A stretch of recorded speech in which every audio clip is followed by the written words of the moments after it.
বিসমিল্লাহির রহমানির রহিম। আসসালামু আলাইকুম সুপ্রিয় দর্শক, আজকে আপনাদের জন্য দুধ চিতই রেসিপি নিয়ে হাজির হলাম এবং টিপস সহ দেখিয়ে দিব কিভাবে চিতই পিঠা অসংখ্য ছিদ্রযুক্ত এবং তুলতুলে নরম ফুলকো হয়।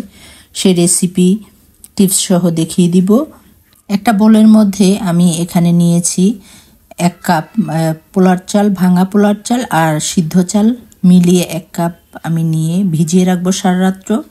সকালবেলা এই যে ধুয়ে এরকম যখন একদম ভিজে নরম হয়ে যাবে চালটা, একটা গ্রাইন্ডার জগের মধ্যে নিয়ে আমি কুসুম গরম পানি দিয়ে এটা ব্লেন্ড করে নিব।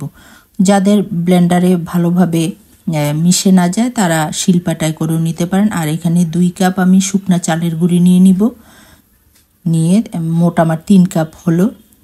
নিয়ে কুসুম গরম পানি, যেটা আঙ্গুল চুবিয়ে রাখলে আঙ্গুলটা সহ্য হয় এরকম পানিটা নিতে হবে। আর পরিমাণ মতো লবণ দিয়ে তারপরে একটু একটু করে গরম পানি দিয়ে ব্যাটারটা তৈরি করব। ব্যাটারটা একটু আমি পাতলা রাখবো, 2-3 ঘন্টা রেস্টে রাখার পর আবার এটা শুকনা চালের গুঁড়ি সেহেতু আরও একটু কনসিস্টেন্সিটা গাঢ় হয়ে যাবে। এরকম অবস্থায় রেখে 2-3 ঘন্টা রেস্টে রেখে দেবো। এখানে 1 লিটার দুধ নিয়ে 2টা এলাচ সহ আমি বলক তুলে নিব। আর গুড়টা, খেজুরের গুড়টা দিলে অনেকের দুধ ছানা কেটে যায়, ছানা কাটবে না, কিভাবে করলে সেটা আমি আজকে বলবো। 1 নাম্বার যখন গুড় হবে তখন ছানা কেটে যাবে না, তো অনেক সময় বোঝা যায় না যে 1 নাম্বার গুড়। সেজন্য আপনারা গুড়টাকে দুধটা জাল করে নিয়ে বলক তুলে তারপরে চুলাটা নিভিয়ে দিবেন, দিয়ে তারপরে গুড়টা দিয়ে মিশিয়ে যখন হয়ে যাবে তখন আবার চুলাটা অন করে দিবেন। তো এভাবে আমি করলাম। আমার গুড় 1 নাম্বার, তারপরও আমি আপনাদের দেখিয়ে দেওয়ার জন্য এটা করলাম। দিয়ে দিয়েছি নারকেল কোড়া, দিয়ে তারপরে আর একটু গুঁড়ো দিয়ে দিলাম, দিয়ে তারপরে এখানে মিশিয়ে নিয়ে আমি চুলাটা অন করে আবার বলক তুলে নিচ্ছি।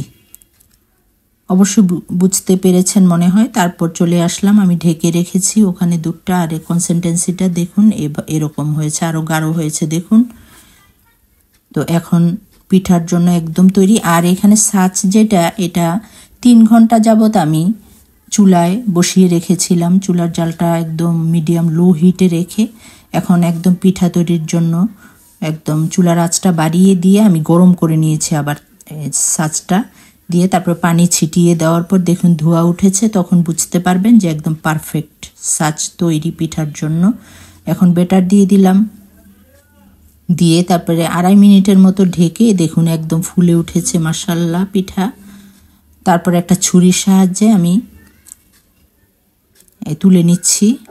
তুলে গরম গরমই ঢেকে রাখা যে দুধটা করেছি গুড় দিয়ে তার মধ্যে আমি ভিজিয়ে দিব। প্রথম পিঠাগুলো আমি একটু লালচা করেছি, কারণ এটা ভর্তা দিয়ে খাওয়ার জন্য একটু মচমচা করে নিয়েছি। পরবর্তীগুলো একটু আমি কম করব আঁচটা, মানে পিঠ একটু লাল কম করে তারপরে ভিজাবো, ঢেকে দিব। দিয়ে তারপরে দেখুন একদম অনায়াসে উঠে যায়। এটা একটু কম মচমচা হয়েছে, এটা ভিজিয়ে দিব সাথে সাথে। সারা রাত্র ভিজিয়ে রেখে আমি সকালবেলা আপনাদেরকে দেখিয়ে দিব। তো এই যে সাথে সাথে আমি ঢাকনা খুলে গরম দুধে ধোয়া উঠছে দেখুন, ভিজিয়ে দিচ্ছি। ভেজানো হলে আবার ঢাকনা দিয়ে ঢেকে তারপরে আবার আরেকবার দেখিয়ে দিচ্ছি। ওইগুলোও আমি দিয়ে দিলাম। এখন সকালে আমি পরিবেশন করে দেখিয়ে দিচ্ছি। দেখুন একদম রসে টইটুম্বুর হয়ে গেছে পিঠাগুলো, রস একদম পিঠার মধ্যে সুন্দরভাবে ঢুকেছে, খাওয়ার জন্য একদম পারফেক্ট। তো আশা করি আমার রেসিপিটা আপনাদের ভালো লেগেছে। একটা ভেঙে আমি দেখিয়ে দিব। ভালো লাগলে আমার শেয়ার করে দিবেন, লাইক কমেন্ট শেয়ার করবেন। আবার আগামী পর্বে যে কোনো নতুন রেসিপি নিয়ে হাজির হব ইনশাল্লাহ। সেই পর্যন্ত সবাই ভালো থাকবেন, সুস্থ থাকবেন, আমার জন্য দোয়া করবেন। দেখুন কতটা সুন্দর হয়েছে পিঠাটাও, খেতে অনেক টেস্ট হয়েছিল। আল্লাহ হাফেজ।